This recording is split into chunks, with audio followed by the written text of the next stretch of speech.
Welcome to Nanak classes. दोस्तों, Nanak classes के YouTube channel पे आपका स्वागत है। आज है 21 नवंबर और 21 नवंबर 2024 के जितने भी most important Rajasthan current affairs के क्वेश्चन बनते हैं आज हम उनका डिस्कस करेंगे। पूरा वीडियो ध्यान से देखना और लास्ट में मैं आपसे क्वेश्चन पूछूंगा जिनके जवाब आपको कमेंट बॉक्स में देने हैं। आज हम पढ़ेंगे Rajasthan integrated clean energy policy 2024 को मंजूरी, एनपीएस वात्सल्य स्कीम की शुरुआत और राजस्थान की अधिवक्ता लता सारडा चर्चा में रहने का क्या कारण था। पूरी डिटेल के साथ इन क्वेश्चनों की चर्चा करेंगे। डेली आपको इस समय एक क्लास मिलती है, संडे के दिन वीकली और फिर मंथली क्लास मिल जाती है। और साथ में पढ़ते हैं हम राजस्थान डेली सूरज सार की कहानी। करें स्टार्ट आज की क्लास। सभी प्यारे साथियों को प्यार भरा नमस्कार, गुड मॉर्निंग। एक बार सेशन को शेयर कर दो, वीडियो को लाइक कर दो और चैनल को सब्सक्राइब कर लो ताकि आपके पास निरंतर क्लासेस मिलती रहे। करें स्टार्ट आज की क्लास। सबसे पहले कल के क्वेश्चनों के साथ। कल हमने क्या पढ़ा? 21 नवंबर 2024 को अमेरिका में आयोजित एनुअल गाला इवेंट में राजस्थान से स्टेट ऑफ ऑनर के रूप में कौन शामिल होगी? डॉक्टर रूमा देवी आज शामिल होंगी। राजस्थान के स्कूली पाठ्यक्रम की समीक्षा करने के लिए गठित समिति का अध्यक्ष प्रोफेसर कैलाश सोठानी। प्रोजेक्ट परी भारत की जन कला के तहत राजस्थान की कौन सी पेंटिंग को शामिल किया गया है? फड़, पिछवाई और बनी ठनी। 18 नवंबर 2024 को उपराष्ट्रपति जगदीप धनखड़ ने उदयपुर के कोटड़ा में किस समारोह में भाग लिया? जनजाति गौरव महोत्सव। और कांडेनाश ट्रेवल अवार्ड 2024 के तहत किस राज्य को favourite India state for road trips का खिताब प्राप्त हुआ? राजस्थान को। ये हमने कल क्लास ली थी। इसकी क्विज आपको Nanak classes Shiv sir Telegram पे मिल गई और पीडीएफ वन लाइनर मिल गई। इसके अलावा इसका टेस्ट आपको नानक क्लासेज ऐप में चल रही test series, Nanak classes app में चल रही टेस्ट सीरीज जनवरी से दिसंबर 2024 में, इसमें डेली टेस्ट और पीडीएफ, वीकली टेस्ट और पीडीएफ और मंथली। आज आपको इसके अंदर अक्टूबर और नवंबर के टॉप 50 क्वेश्चनों का टेस्ट भी मिल जाएगा। और यह है video course, special online video course, जिसमें हर मंथ की वीडियो आपको पूरे फैक्ट के साथ मिल रही है। अभी आधा नवंबर गया है तो आधा नवंबर 15 नवंबर तक इसमें आपको क्लास मिल चुकी है। तो आप निरंतर अध्ययन करें, मेहनत करें, निश्चित सफलता मिलेगी। और एक और सूचना मैं आपको यहाँ बता देता हूँ कि जो विद्यार्थी आरपीएससी सेकंड ग्रेड संस्कृत विभाग की तैयारी कर रहे हैं तो आप नानक क्लासेस शिव सर जो दूसरा चैनल है उस पर जुड़ जाइए। रोज शाम 5:30 बजे आपको 2-2 महीने के 50-50 क्वेश्चन पूरा करंट जो 10% आएंगे उसको पूरा करवाया जाएगा। तो जुड़ जाइए और निरंतर मेहनत कीजिए। तो करें स्टार्ट आज की क्लास। आज का पहला प्रश्न, राजस्थान सरकार ने द साबरमती रिपोर्ट फिल्म को टैक्स फ्री कर दिया, यह किस विषय पर आधारित है? राजस्थान सरकार ने द साबरमती रिपोर्ट फिल्म को टैक्स फ्री कर दिया। ये देखो, ticket out on the Sabarmati report जल्द आने वाली है। इन सिनेमा 15 नवंबर से भी आ चुकी है और राजस्थान में इसको टैक्स फ्री कर दिया है। यह किस विषय पर आधारित है? तो गोधरा कांड, जो गुजरात में गोधरा कांड हुआ था उससे संबंधित है ये गोधरा कांड। क्या है ये फिल्म देख लेना, आपको पता लग जाएगा। हमारे राजस्थान में इसको टैक्स फ्री कर दिया है। द साबरमती रिपोर्ट फिल्म का नाम द साबरमती रिपोर्ट। विषय ये फिल्म गोधरा कांड पर आधारित है। राजस्थान सरकार ने इस फिल्म को क्या कर दिया? Tax free. उद्देश्य क्या इस फिल्म का, क्यों बनाई गई है? तो फिल्म गोधरा कांड के दौरान हुई घटनाओं को सही परिप्रेक्ष्य में दर्शाती है, उन स्वार्थी तत्वों द्वारा किए गए विकृतियों का विरोध करती है। यह फिल्म उस भयावह कालखंड की वास्तविकता को उजागर करती है, साथ ही उस समय फैलाए गए भ्रामक और मिथ्या प्रचार का भी खंडन करती है। तो ये द साबरमती रिपोर्ट देख लेना, क्या कहानी थी, क्या हुआ, ये आपको याद रखना है। अब इस फिल्म का नाम द साबरमती रिपोर्ट क्यों रखा गया है? क्योंकि 2002 के अंदर 2002 में साबरमती एक्सप्रेस ट्रेन हादसे पर आधारित है, ठीक है। और इस फिल्म में अगर आप देखें, ट्रेलर आपने देखा होगा, ये फिल्म आपने देखी, फिल्म क्या आपने एक ट्रेलर इसका देखा होगा। यहाँ देखो ये तस्वीर, जो 12वीं फेल आईपीएस, नाम याद है ना, जिन्होंने फिल्म बनाई थी वही फिल्म इन्होंने बनाई है। तो इनका ट्रेलर, इनका गजब सीन है। आप जरूर जब भी देखें, मौका मिले, क्योंकि इस प्रकार की ऐतिहासिक घटनाएं जो होती है वो बहुत सारी चीजें सिखाती है और क्या था और क्या नहीं था वो फिल्म में आपको पता लग जाएगा, ठीक है।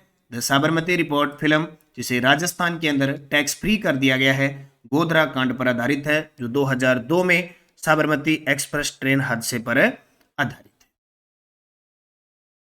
दूसरा प्रश्न देखो, राजस्थान सरकार ऊर्जा के क्षेत्र में किस नई नीति को लागू करने जा रही है? लास्ट बार हमारे राजस्थान में ऊर्जा के क्षेत्र में सौर ऊर्जा और पवन ऊर्जा नीति आई थी 2019 में। अब राजस्थान सरकार, जाहिर सी बात है, राइजिंग राजस्थान 9 से 11 दिसंबर को होने जा रहा है जयपुर के अंदर, और प्री समिट ऊर्जा के क्षेत्र में हुई है। एनर्जी सेक्टर प्री समिट हुआ है अभी कल। तो उसमें घोषणा की है कि इंटीग्रेटेड क्लीन एनर्जी पॉलिसी 2024, हम ऐसी नीति लाएंगे ऊर्जा के क्षेत्र में जो पर्यावरण के अनुकूल हो। क्या है detail? Integrated clean energy policy 2024 Rajasthan जल्द ही लाने जा रही है। इसको ऊर्जा के क्षेत्र में नए अवसर उत्पन्न होंगे। इस नीति में पंप भंडारण, हरित हाइड्रोजन, बैटरी भंडारण और जैव ऊर्जा जैसे नवीकरणीय ऊर्जा क्षेत्रों को शामिल किया जाएगा, जो प्रदेश की ऊर्जा आत्मनिर्भरता को बढ़ाएंगे। राजस्थान का लक्ष्य है एनर्जी सरप्लस, ऊर्जा से भरपूर राज्य बनाना है, ताकि राज्य अपनी ऊर्जा जरूरतों को पूरा करने के साथ साथ अन्य राज्यों और देश की ऊर्जा मांग को भी पूरा कर सके। वर्तमान में राजस्थान अक्षय ऊर्जा, जो जितने भी उत्पाद हैं, खास करके पवन ऊर्जा और सौर ऊर्जा में क्षमता में टॉप पे है, खास करके सौर ऊर्जा। ठीक है। राजस्थान ने नई हाइड्रोजन, ग्रीन हाइड्रोजन नीति लाई थी 2023 के अंदर, ये भी याद रखना। तो अब इंटीग्रेटेड क्लीन एनर्जी पॉलिसी 2024 आने वाली है। जयपुर की अपरा कुच्छल किस कार्यक्रम में भारत का प्रतिनिधित्व करने जा रही है? जी बिल्कुल, जयपुर की है अपरा कुच्छल किस कार्यक्रम में भारत का प्रतिनिधित्व करने जा रही है। बहुत बड़ी बात है, हमारे राजस्थान की शख्सियत और भारत का प्रतिनिधित्व करने कहाँ? Fortune US Department of State Global Women's Mentoring Partnership के अंदर प्रतिनिधित्व करने जा रही है। तो इंपॉर्टेंट क्वेश्चन यहां से बनेगा। देखो, ग्वाटेमाला में आयोजित Fortune US Department of State Global Women's Mentoring Partnership के इंटरनेशनल अलुमनी गैदरिंग के अंदर अपरा कुच्छल भारत का प्रतिनिधित्व करेगी। इस कार्यक्रम का उद्देश्य महिला नेताओं के बीच इंटरप्रेन्योरशिप और लीडरशिप के सर्वोत्तम तरीकों को साझा करने, सामान्य चुनौतियों का समाधान खोजने और स्थानीय महिला नेताओं के साथ औपचारिक मेंटरशिप के अवसर प्रदान करने के लिए आयोजित किया जा रहा है। इस कार्यक्रम में 10 महिला नेताओं और फॉर्च्यून की अलुमनाई को एक साथ लाया जाएगा। 60 से अधिक देशों से 380 महिला नेताओं का चयन किया गया है। इसमें से हमारे भारत का प्रतिनिधित्व राजस्थान के जयपुर की अपरा कुच्छल के द्वारा किया जा रहा है। अपरा कुच्छल का योगदान, जो एक प्रारंभिक कैरियर वाली महिला नेता है, ग्वाटेमाला से एक महिला नेता को मेंटर के रूप में मार्गदर्शन करेगी। बाकी ये आपके काम की इतनी चीज है नहीं, तो मैंने आपको पूरी डिटेल बता दी। तो आपको इतना याद रखना है, जयपुर की है अपरा कुच्छल और Fortune US Department of State Global Women's Mentoring Partnership में भारत का प्रतिनिधित्व करेगी। विश्व स्तरीय स्वास्थ्य सेवाओं के विकास और पर्यटन को बढ़ावा देने के लिए एक दोहरे इंजन के रूप में हाल ही में राजस्थान में राज्य में चिकित्सा मूल्य यात्रा को बढ़ावा देने के लिए कौन सी नीति विकसित की गई है? फर्स्ट ग्रेड संस्कृत विभाग परीक्षा, रिवर्सन बहुत बार करवा चुका हूं मैं, कि राजस्थान में हिल इन राजस्थान 2024 पॉलिसी लागू की जाएगी। किसको? मेडिकल टूरिज्म को बढ़ावा देने के लिए, चिकित्सा पर्यटन को बढ़ावा देने के लिए। और ये प्रश्न इतना लंबा चौड़ा उसने पूछ लिया, और अभी आरपीएससी फर्स्ट ग्रेड संस्कृत विभाग के अंदर आया है। इसलिए मैं कह रहा हूं, जो भी विद्यार्थी हैं जुड़ जाइए मेरे साथ, क्योंकि अब मैं आपके लिए लेके आया हूं आरपीएससी सेकंड ग्रेड वरिष्ठ अध्यापक संस्कृत विभाग 10 पर्सन करंट के आने हैं। नानक क्लासेस शिव सर पर, जो दूसरा चैनल है नानक क्लासेस शिव सर, ये टेलीग्राम दिखा देता हूं, इस नाम से है नानक क्लासेस शिव सर। यहाँ पे डेली शाम को करंट की आपके लिए जो महत्वपूर्ण आरपीएससी पूछेगी वो क्लास है, तो जरूर ज्वाइन करें और लगातार मेहनत करें। तो यहाँ आएगा हिल इन राजस्थान 2024। तो राजस्थान सरकार अंतर्राष्ट्रीय पर्यटकों को आकर्षित करने के लिए शीघ्र ही हिल इन राजस्थान नीति शुरू करके चिकित्सा पर्यटन को बढ़ावा देने का निर्णय किया है। यह नीति तैयार करने के लिए एक मेडिकल वैल्यू ट्रेवल समिति नियुक्त की गई है, जिसमें विभिन्न विभागों और संगठनों के प्रतिनिधि शामिल हैं। राजस्थान उच्च न्यायालय की अधिवक्ता लता सारडा को किस मंच पर अंतर्राष्ट्रीय प्रतिनिधि के रूप में चुना गया है? Very very important. राजस्थान उच्च न्यायालय की अधिवक्ता यानी वकील लता सारडा को किस मंच पर अंतर्राष्ट्रीय प्रतिनिधि के रूप में चुना गया है? तो व्यापार और मानवाधिकार मंच। कौन सा? व्यापार और मानवाधिकार मंच पर। तो अधिवक्ता लता सारडा राजस्थान उच्च न्यायालय की अधिवक्ता लता सारडा को 25 से 27 नवंबर 2024 तक जिनेवा स्विट्जरलैंड में आयोजित होने वाले व्यापार और मानवाधिकार मंच के 13वें सत्र में अंतर्राष्ट्रीय प्रतिनिधि के रूप में चुना गया है। वे लंदन स्थित इंटरनेशनल काउंसिल फॉर जूरिस्ट का प्रतिनिधित्व करेगी। लता सारडा राजस्थान की पहली महिला अधिवक्ता है जिन्हें इस सम्मान से नवाजा गया और अंतर्राष्ट्रीय स्तर पर भारत का प्रतिनिधित्व कर रही है। यानी राजस्थान की पहली महिला अधिवक्ता लता सारडा को यह गौरव प्राप्त हुआ है कि वो अंतर्राष्ट्रीय स्तर पर भारत का प्रतिनिधित्व कर रही है और व्यापार और मानवाधिकार मंच के 13वें सत्र में अंतर्राष्ट्रीय प्रतिनिधि के रूप में इन्हें चुना गया है। यह आप तस्वीर देख सकते हो, लता सारडा राजस्थान उच्च न्यायालय की अधिवक्ता। 18 सितंबर 2024 को शुरू एनपीएस वात्सल्य स्कीम का मुख्य उद्देश्य क्या है? ये भी आरपीएससी फर्स्ट ग्रेड के अंदर प्रश्न आया है अभी संस्कृत विभाग में। 18 सितंबर 2024 को एनपीएस वात्सल्य स्कीम का मुख्य उद्देश्य क्या है? तो माता पिता को घर खरीदने के लिए मदद करना, बच्चों के भविष्य के लिए बचत और दीर्घकालीन धन सुनिश्चित करना, बच्चों को शिक्षा ऋण देना या छोटे व्यापारियों को ऋण देना। बच्चों के भविष्य के लिए बचत और दीर्घकालीन धन सुनिश्चित करना।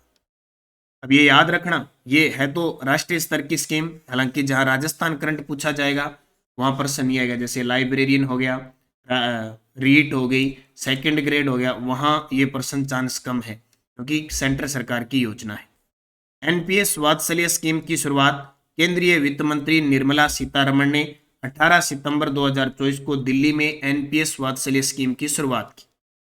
स्कीम की घोषणा वित्त मंत्री ने बजट 2024-25 को पेश करते हुए की थी। स्कीम का उद्देश्य माता पिता को पेंशन खाते में निवेश करके अपने बच्चों के भविष्य के लिए बचत करने और दीर्घकालीन धन सुनिश्चित करने की सुविधा प्रदान करता है। यानी वहां प्रश्न क्या था कि केंद्रीय वित्त मंत्री निर्मला सीतारमण ने एनपीएस वात्सल्य स्कीम की शुरुआत की, इसका उद्देश्य क्या है? और ये इसका उद्देश्य है। निवेश की प्रक्रिया, माता पिता बच्चों के नाम पर एनपीएस खाते में सालाना न्यूनतम 1000 रुपये का निवेश कर सकते हैं। यानी जो एनपीएस खाता है उसमें सालाना न्यूनतम 1000 रुपये का निवेश कर सकते हैं। बच्चे के 18 वर्ष पूर्ण होने पर एनपीएस वात्सल्य को नॉन एनपीएस स्कीम में बदला जा सकता है। इस योजना को पेंशन फंड विनियामक और विकास प्राधिकरण के तहत चलाया जाएगा। तो ये भाई, और एक फर्स्ट ग्रेड के अंदर सुभद्रा योजना आई थी, इसमें सालाना कितनी आय निवेश था? तो सालाना 10,000 और कुल 50,000 5 साल के लिए वो थी, वो उड़ीसा सरकार ने शुरू की थी। ठीक है, तो ये याद रखना। और Sujas bulletin, rising Rajasthan energy pre submit हुआ, 6.57 लाख करोड़ रुपए का एमओयू किया गया। और एक विकसित राजस्थान 2047 के लक्ष्य को सिंगापुर महत्वपूर्ण साझेदार। राजस्थान पर्यटन ने 2 प्रतिष्ठित पुरस्कार जीते। और पीएम श्री विद्यालय जहां जाए ना वहां पूर्व प्राथमिक कक्षाएं संचालित भी शुरू हो जाएगी। और 26 नवंबर को आ रहा है संविधान दिवस। और भीलवाड़ा ने शहर को अतिक्रमण मुक्त कराने के लिए अभियान शुरू किया है। तो ये सुजस बुलेटिन भी आपके काम की है। और टेलीग्राम ज्वाइन कर लो, नानक क्लासेज और नानक क्लासेज शिव सर, ताकि आपके पास ये पीडीएफ लिंक कोई भी सूचना प्राप्त होती रहे। पिछले वीडियो का क्वेश्चन था 18 नवंबर 2024 को किस शहर का 297वां स्थापना दिवस मनाया गया? आप सभी का सही जवाब जयपुर। अब आपके लिए क्वेश्चन जिसका जवाब कमेंट में देना है। डॉक्टर रूमा देवी का संबंध किस क्षेत्र से है? डॉक्टर रूमा देवी का संबंध किस क्षेत्र से? खेल, हस्तशिल्प, राजनीति, पर्यावरणविद। सही जवाब देना है। और पिछले वीडियो के क्वेश्चन जो कनिष्ठ सहायक अभियंता पेपर में आए थे, 1637 ईस्वी का शाहजहानी मस्जिद अभिलेख राजस्थान में अजमेर में है। फखरुर शेर ने 1713 में स्वाई जय सिंह को कहाँ का सूबेदार नियुक्त किया? मालवा। राजस्थान में सर्वप्रथम मराठों का आगमन बूंदी में 1734। राजस्थान राज्य पाठ्य पुस्तक बोर्ड औपचारिक रूप से कब अस्तित्व में आया? 1 जनवरी 1987। और संविधान विधानसभा का गठन 170। अब 5 प्रश्न और जो कनिष्ठ अनुदेशक इलेक्ट्रीशियन और यांत्रिकी वगैरह उसमें हुए हैं ना पेपर, उसमें प्रश्न। एक प्रश्न आया, उत्तरी पश्चिमी रेलवे का मुख्यालय कहाँ स्थित है? सूड प्रबंध, संगीत राज, संगीत मीमांसा ग्रंथ का संबंध किस शासक से है? भगवान श्री कृष्ण की काले पत्थर की मूर्ति वाला जगत शिरोमणि मंदिर कहाँ स्थित है? लोहारपुरा लोह खनन क्षेत्र किस जिले में स्थित है? और राजस्थान लोक सेवा गारंटी अधिनियम 2011 कब लागू हुआ? पांचों के जवाब आपको कमेंट बॉक्स में देने। बहुत ही शानदार प्रश्न है और बार बार रिपीट होने वाले प्रश्न है, इनके जवाब देने हैं। जाते जाते वीडियो को लाइक और शेयर कर देना। रीट मेंस, रीट पात्रता वीडियो कोर्स और टेस्ट सीरीज उपलब्ध है। आज से इनमें रीट पात्रता वाले जो विद्यार्थी है आपके लिए पर्यावरण की शिक्षण विधि की टेस्ट शुरू हो चुके हैं भी, टेस्ट देने हैं आपको। आरबीएससी 6 से 12 की पुस्तक उपलब्ध है, बाकी सेकंड ग्रेड फर्स्ट ग्रेड ये सारे हैं। और रीट पात्रता परीक्षा है L2 वाले 6 से 8 वाले सामाजिक अध्ययन की ऑनलाइन टेस्ट सीरीज आप प्रताप क्लासेस पे ले सकते हैं। Complete topic wise test, NCERT कक्षा 6 से 8 का समावेश और संपूर्ण सिलेबस पर आधारित। और पंजाबी की पुस्तक उपलब्ध है, आप अध्ययन कर सकते हैं। मेहनत करो निरंतर, निश्चित आपको सफलता मिलेगी। धन्यवाद। जय हिंद, जय भारत, जय राजस्थान।